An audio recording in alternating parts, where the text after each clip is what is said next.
Hey, real quick, before we dive in, if you're an agency owner who is doing everything yourself, I want to let you know about this 7-day free trial opening up for the agency playbook. This is our full 8 system framework that over 20,000 agency owners have used to scale smarter. This is the exact system that I normally sell for over $1,600, but right now you can dive in and test it out. If you're ready to stop winging it and start building an agency that runs without you, head over to jasonswank.com/playbook. That's jasonswank.com/playbook.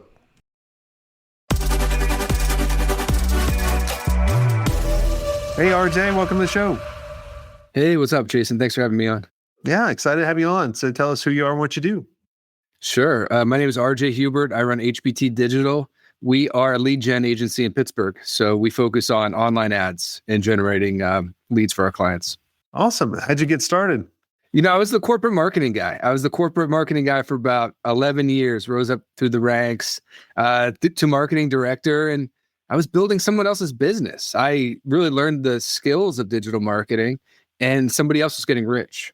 And I was like, all right, well, maybe I could start getting some clients on the side while I had the day job.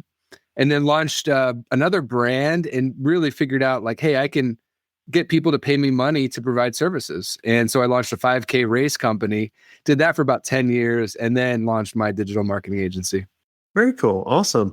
So did you ever hire agencies on the corporate side?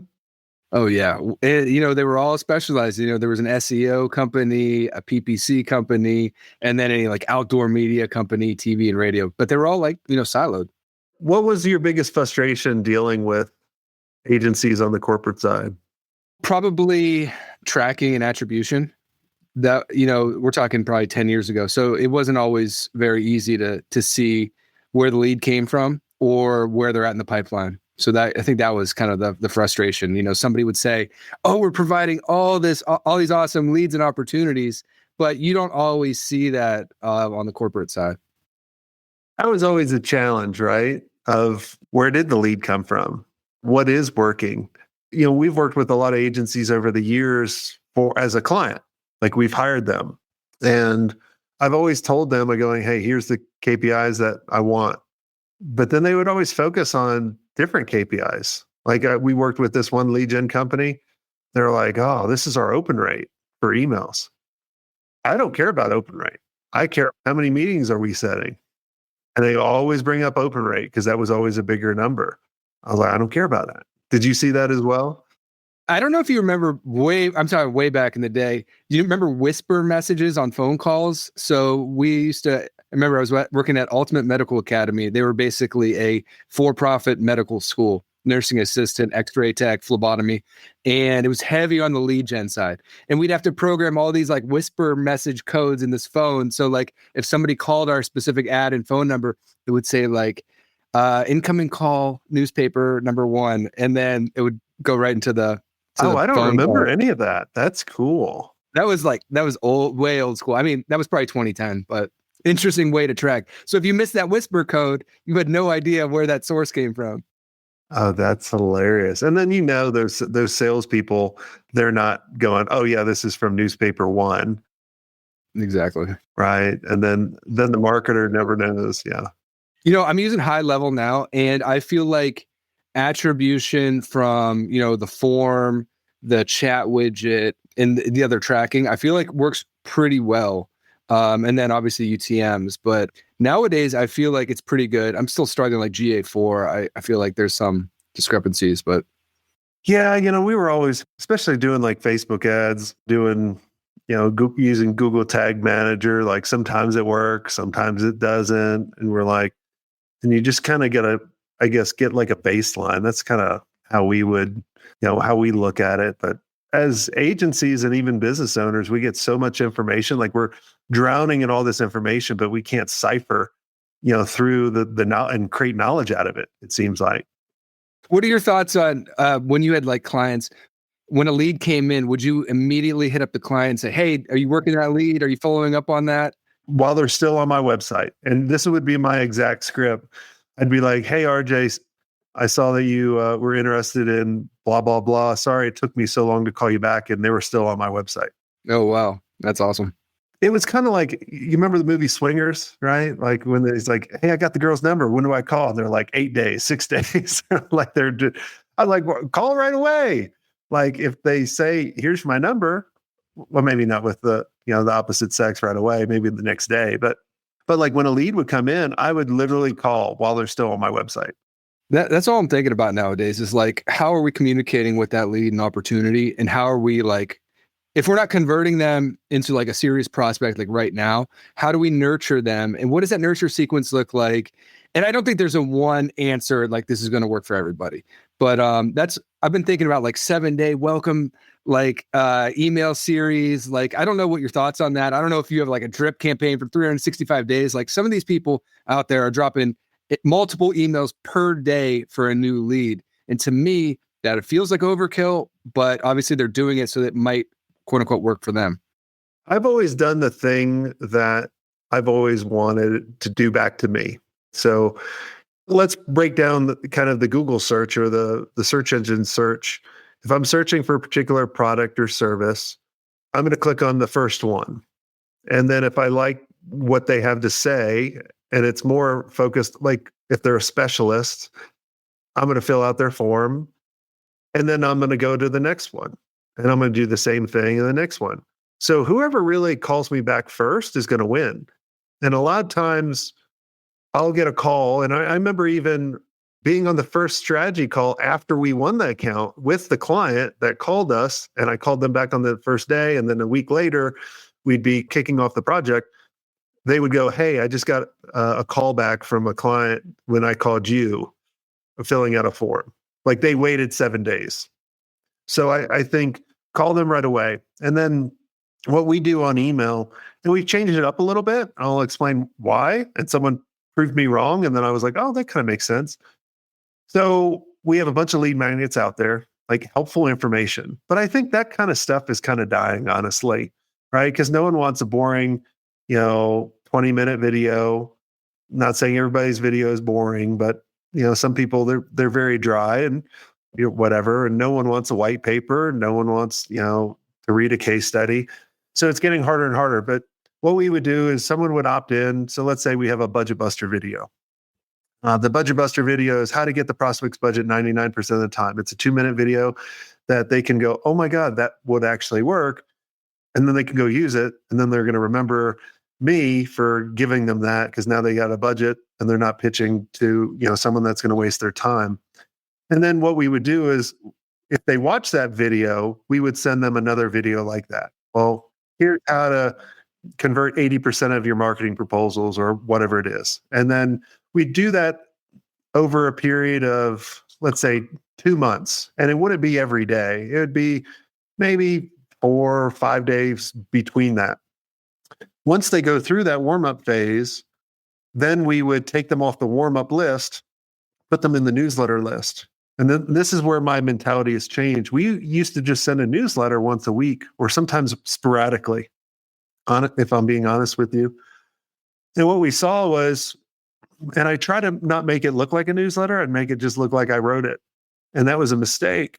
And what we saw was we would look at our domain name authority for email and it would drop.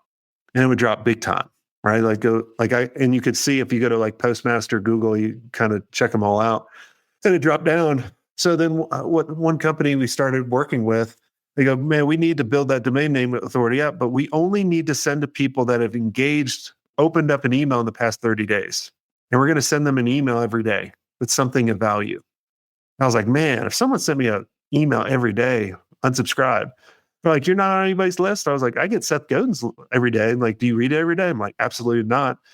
He's like, do you unsubscribe from it? No. Do you read some of them? Yes.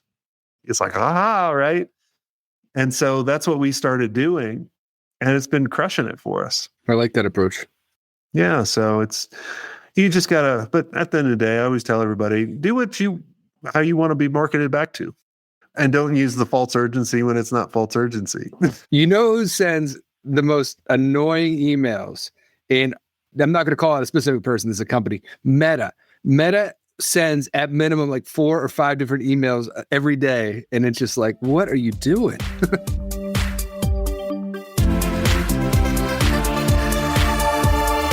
Hi there, agency owners. Let me ask you, are you ready to scale your agency without increasing your overhead costs? If yes, then you need to know about E2M Solutions. Now, E2M is the number one most reliable white label partner for agencies. They specialize in web design, WordPress development, e-commerce, SEO, and content writing. They basically do all the heavy lifting, which frees you up to focus on growing your agency. Now, here's the best part. E2M's just not another vendor. With over 10 years of experience, their team of over 300 experts has a track record of delivering for more than 300 agencies. They're your strategic partner. They deliver on time every time, so you can focus on what you do best. Now, E2M's mission is simple: to help 500 agencies increase their revenue and profit margins with white label services that actually work. And to help you get started, they're offering a special deal, 10% off for the first 3 months, but act fast because it's only a limited time offer. So head over to e2msolutions.com/smartagency to check out their transparent and their flexible pricing. Trust me, if you're ready to grow without burning out, E2M's the partner you've been looking for. That's e2msolutions.com/smartagency. Go check them out and tell them Jason Swank sent you.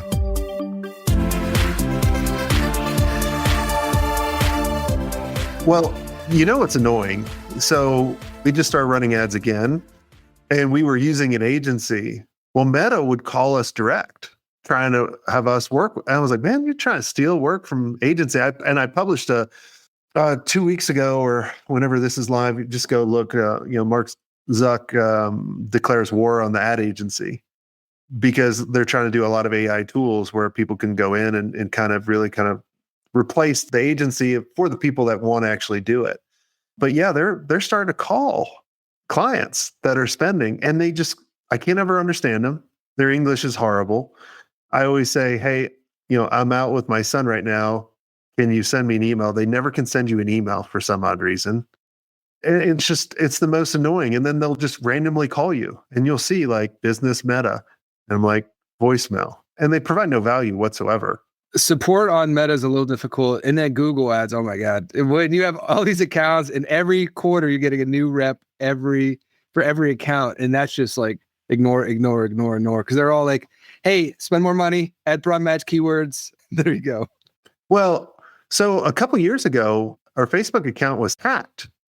And so we obviously help out agencies, and they hacked it to sell Asian baby products. Oh my gosh. I couldn't get it back for 3 years. 3 years? 3 years. Finally, I just created a new one. And imagine that. As soon as I created a new one, they're like, oh, here, you can get access to this back again. No way. No. That's annoying. That's when I sold all my stock for Meta.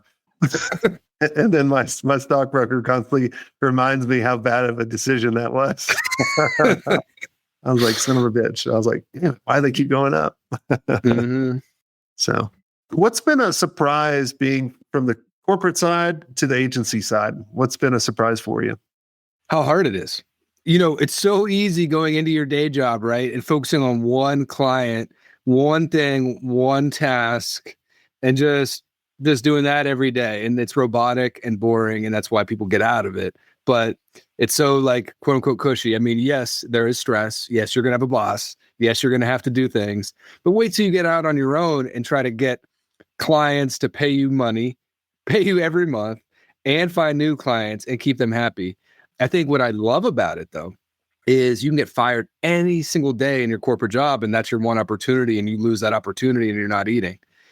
On the client side, one client fires you, you might have 5, 10, 20 more paying the bills. So it's kind of the pros and cons, but it's a lot harder on this side, the agency side, but I think it's more rewarding. It is. And it gets easier too, which is kind of, people are like, well, how does it get easier? It's when you start hiring the right people on your leadership team, they start taking things away that you were worrying about or you were having to do. The curse of owning any kind of business, or especially an agency, is you can't turn off your mind on it. Even if you're not working, you're still thinking about it. Whether that client did something to you or you're worried about whatever it is, like something small, your mind is constantly always on and you're always thinking about it. Like I always looked on the other side. Like I told the story before, like one of my great friends out here, his son's going to be an airline pilot. I asked him like, why is he going to do that? He's like, well, turn off the plane. Don't have to think about it after. I was like, man, that's awesome. But it goes back to what you were saying about the corporate, right? Like I could fire you in a second and you're gone. You have to listen to other people. So, it's always the grass is greener on the side you water. So I think one of the biggest challenges right now is like that prioritization aspect of it, of running a small business. Is like you have 8 zillion things that you can and should be doing, but what is that priority and how are you focusing and knocking out the tasks that are most meaningful for the business? So that's kind of, I've started incorporating ChatGPT, I'm on the paid membership. I got my GPT running. And I think that has really been a time saver. So like if I want to knock out the emails, the blogs, just like getting content ideas, and obviously you got to put that human element in it and add your own color and stories, but just being able to kind of get that rough draft is just such a time saver. Yeah, it's hard, but yeah, AI is definitely making it a lot easier. And I think in the next coming years, there'll be $1 billion company that's one person. Yep, I think so. Which is crazy. I think it'd be very lonely to create that. But are you going to be a lonely billionaire? No. Yeah. Yes. Yeah. When people with money used to tell me this, I used to tell them they're full of crap. They're like, never make a decision based on money. I was like, whatever. It's easy because you got money. And then when, I got to that point, I realized it was true. And then like when you have like something like with your health go wrong or something, you're like, there's no money in the world that could fix that. And you would give up $1 billion to fix that. I've only realized this maybe a couple years ago. I'm much older than you, but yeah, it takes some time to realize that one. Yeah. I mean, I spent close to 30 hours in the hospital, not myself, a family member over the past, week. And it just makes you think about your priorities and your health, and even walking and going to the fridge and being pain-free is like, we don't think about those things because it's natural and it's something we can do on our own. But like, the health and wellness is like such an important thing that no money will ever redeem you if you have an issue. So yeah, I mean, like one of the things I'm constantly telling people in the mastermind, look, it's always like your health, family, and the agency. That's in that right order. But most people, especially as they're building it, it's agency first, then family, then health. And like, then you can't take care of your family. They have the priorities out of whack. Because if you're healthy, you're going to be great with your family. And if you're great there, everything else will start to follow. So I always hate to see, people that, and, obviously like Gary Vaynerchuk, he's got a divorce. He doesn't really talk about it, but like he hustled and hustled and hustled. So he prioritized business, but he also prioritized, if I can say that word, health, but it cost him some of his, Yeah. We talked about the prioritization at the agency level, but I have 2 small kids. I don't know if you have kids. So I have a 3.5 and a 1.5-year-old, 2 girls. So we're dealing with like the school situation, pickups, drop-offs, while trying to maintain that small business, while trying to be a family man and get the tasks done that people pay me for. And that whole balancing act has been a juggle. I mean, especially like when they're super, super young. I mean, even that first year and second year of the kid is just like, because lack of sleep, bad diet, not exercising, and oh no, you got to respond to emergencies at work. And it's just this juggling act that I don't know if it ever really goes away, but it's maybe your prioritization on those things get better. It does. And you create rules around your day. You create rules around your week. I don't do meetings on Monday. I do Epic Fridays. On the weekends, it's family time. So I only work from Tuesdays to Thursdays, and I only work from 9 to 2. Right. So there's the rules that I figured out of where I operate at my max that I can accomplish and really kind of balance everything. And that works for me. Now, does that work for everyone? No. You have to figure out your fighting weight on that. But it took me a long time to find that out, to kind of find that, that groove. Well, RJ, man, this was a lot of fun. I want to thank you for coming on the show and sharing your insights. And for everyone listening, if you guys are tired of doing everything by yourself at the agency and not really having a community to kind of see the things you might not be able to see, love to invite you all to check out Agency Mastery. Go to agencymastery.io. And until next time, have a swank day.